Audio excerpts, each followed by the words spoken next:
Cruise news time, and I've got a pile of it for you, including a story about the government doing surveillance on the flu.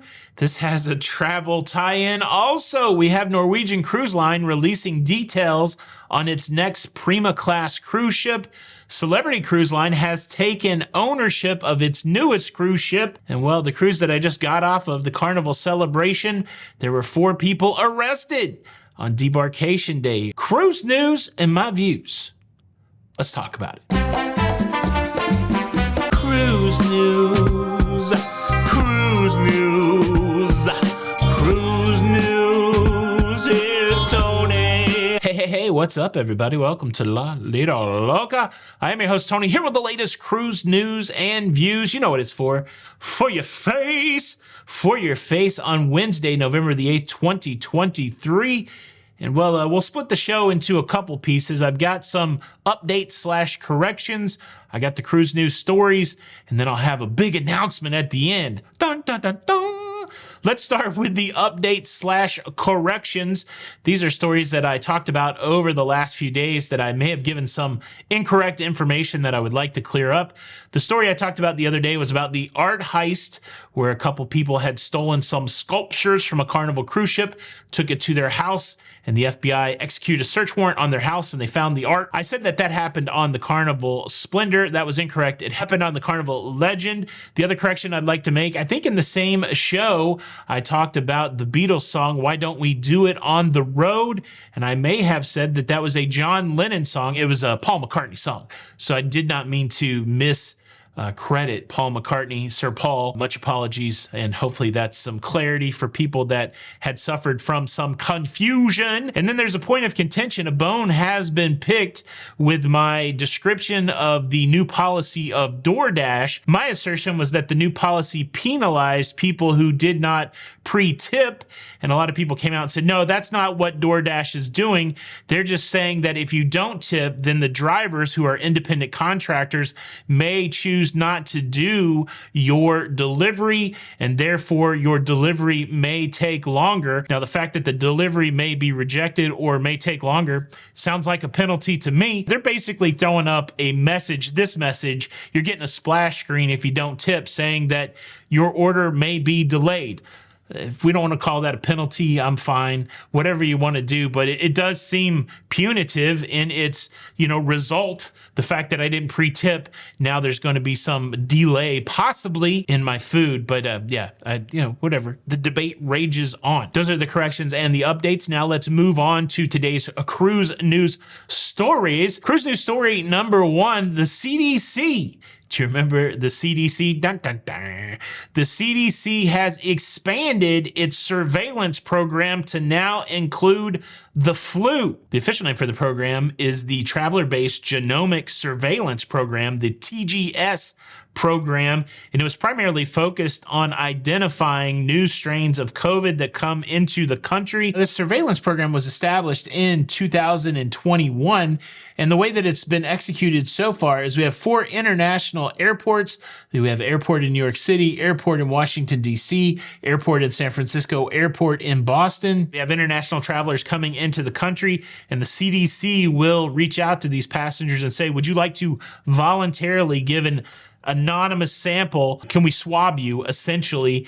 And then they're going to analyze that swab to see if there's any new variations of COVID. That's the way the program's worked for the last couple of years. Well, now, just announced, there's an expansion of that program. And what that expansion does is the program will now allow for the testing, the surveillance of 30 other pathogens in addition to COVID, one of those being the flu. Of course, the stated end goal of this program is to prevent future pandemics by quickly identifying the pathogens that are coming in and out of the United States.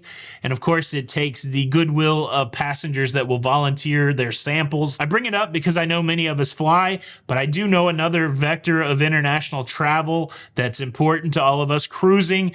I wonder how we would feel if all of a sudden there was a voluntary sample program in cruising. Would you volunteer your sample or would you not volunteer your sample? I guess that's the question for the comments. I probably would volunteer my sample. I don't see the harm in it. But would you? leave a comment below. Cruise news story number 2, and this happened a few days ago. I didn't really talk about it, but I do want to talk about it and show you guys a picture. Did you hear the name of the next cruise ship in the NCL Prima class? It's going to be called the Aqua. The Aqua. Seems like a fitting name, but the thing that caught my attention is at the top of this cruise ship, there's not going to be a go-kart track, which was interesting to me. Replacing the go-karts is what's called a hybrid roller coaster and water slide. It's going to be called the Aqua Slide Coaster. Norwegian pushing the boundaries, trying to bring more amusement type things to their cruise ship. The other interesting thing about the Aqua is it will be the first Norwegian cruise line ship whose hull art, the art on the hull, that's hard to say, whose art on the hull has been painted by a female. A female will be painting the hull of the NCL Aqua. So Wyland, you better watch out. They're coming for you. Of course, this will be ship number 3 in the Prima class. I believe we reported last year that ships 3 and 4, there's going to be 6 ships.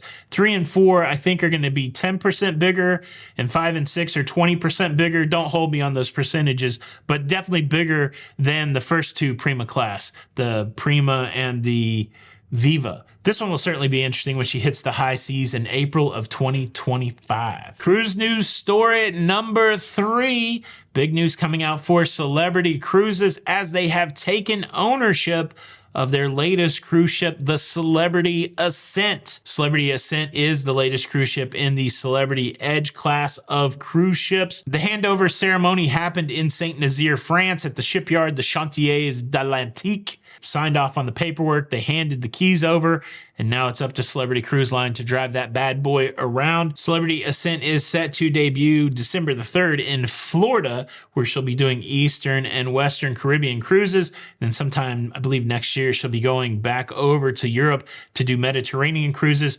I know our friend Don Terrace is planning on sailing on the Celebrity Ascent, I think before the year is over. Congratulations, Celebrity, for your latest and greatest. Okay, I do have one more big cruise news story. I got to tell you about the 4 people that got arrested from my cruise ship. I also have a big announcement for you, but before I get to those 2 things, I'd like to quickly invite you to subscribe. If you like staying up to date with everything going on in cruising, please consider subscribing with the notification bell on. That way you don't miss out on any of these episodes. And well, you're super cool for doing it. A big thank you in advance. What an interesting show yesterday. All the commentary about tipping. A lot of people said I tipped too much money. I didn't think I was being that generous, but this is my philosophy in life. We are blessed so that we can be a blessing. And so, especially in scenarios where you're working with these people that certainly are making the wage that they agreed to, there's no dispute there. They chose to do that job and they're making the money that they agreed to. If you've got the opportunity to be a blessing to those people because you've been blessed in life, I think you should do it. But, you know, I'm not being prescriptive for everybody, but that's kind of my approach. And again, I didn't think I was being crazy generous, but some of you thought that. And so, yeah, I just give how I feel like I should give. And I would hope everybody would do the same. And I hope people wouldn't stiff people. That's kind of my philosophy on the thing. Now, interestingly, as we start to talk about the 4 people that got arrested on disembarkation day of my cruise, maybe they got a different philosophy. Now, they're all alleged of crimes. I'm going to tell you about 4 people alleged of crimes. And the main crime that they are alleged of is credit card fraud. This last Sunday on disembarkation day of the Carnival celebration, 4 people were arrested after some strange activity with the credit cards that they put on account to pay for their cruise and to run up charges on their cruise. All 4 of these folks were arrested after they were unable to produce the physical credit cards that they used to secure their shipboard accounts. I would say most of us out there know how this works, but if you're new to cruising, before you go on a cruise, the cruise line would like you to provide some sort of payment so that the things that you buy on the cruise ship, the money that you spend on the cruise ship, so that's backed up with a credit card or a debit card. And then you go through the week and you charge stuff and transactions are held and all that kind of stuff. But at the end of the cruise, These charges are presented to your credit card company. And well, when all of these four charges were presented to the credit card companies, they were all declined. And because all of these charges were declined, it flagged these four. They were questioned. They were asked to produce the credit cards that they used, and they were unable to produce the credit cards. So they were arrested in Miami and charged with credit card fraud. And well, they ran up some bills while they were on the cruise ship. One of the most egregious examples of the fraudulent charges was a total bill of $20,000 run up by one of these folks. And when they questioned and searched the person that ran up the $20,000, they found $11,000 in cash that had been generated from cashing out at the casino. Just a reminder, the crimes are alleged. There is an ongoing investigation, but the story is a good cautionary tale, a good reminder that these cruise lines, these billion-dollar businesses, have stop-loss measures in place so that they can detect things like credit card fraud that, you know, even though it may seem like you have a foolproof plan for getting away with something, there's a good chance that you're going to get caught. Now, the big announcement tonight at 8 p.m. Eastern time, I'll have my first ever cruise news roundtable. Unfortunately, I did not tell my guests that's what the premise of the show is, so it may not really materialize into a cruise news roundtable. It just might be a discussion with me and my friend, and of course, my friend that I'm talking about is the man, the myth, the legend, Don Terrace from Ottawa, Canada. We're going to chop it up. We're going to talk about cruising. I hope to hit him with some of these news stories, but I did just see the video that he put out. Sounds like he's got some, apparently I'm in trouble with his sister and him. He said he's got a bone to pick with me. Don's going to bone pick me tonight. So join us 8 p.m. on this YouTube channel for a 1-hour live stream. I don't know what that is. A 1-hour live stream with me and the man, Don Terrace. Hope you got some enjoyment, some value out of the show today. If you did, you could do me a solid by hitting the like button. There's going to be a video that pops up at the end that YouTube thinks you should watch. So please watch that video. Share this out if you got some cruising friends. This is Tony for La Lido Loca. And until the next time, we'll see you on the Lido. Bye. Cruise news, cruise news, cruise news. It's over.